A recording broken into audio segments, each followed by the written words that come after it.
মহান আচার্য শিল ভক্তি বিনোদ ঠাকুর মার্কেট থেকে আম কিনে নিয়ে আসে, এনে তিনি রাখলেন যে ভগবানের ভোগ লাগাবেন। এমন সময় তিনি স্নানে গেছেন।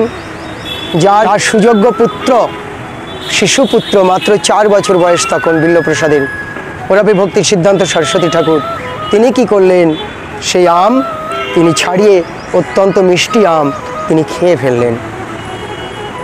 এই মতো অবস্থায় ভক্তি বিনোদ ঠাকুর স্নান করে যখন এলেন, আসার পরে বললেন, বাবা তুমি এই আম খেয়ে ফেলেছ, এখন তো ভগবানের ভোগ লাগেনি, তো এই আম তুমি খেয়ে ফেলেছ, এ তো ভগবানের ভোগ লাগেনি বাবা। তা বৈষ্ণবদের নিয়ম হচ্ছে ভোগ না লাগিয়ে কোনো ফল বা কোনো দ্রব্য গ্রহণ না করা। তো এই শিক্ষা তখন ভক্তি বিনোদ ঠাকুরের কাছে, মহান বৈষ্ণব মহান আচার্যের কাছে তার সুযোগ্য পুত্র ভক্তি সিদ্ধান্ত সরস্বতী ঠাকুর গ্রহণ করলেন এবং আজীবনের জন্য এই মিষ্টি রসালো আম ফলটি তিনি ত্যাগ দিলেন।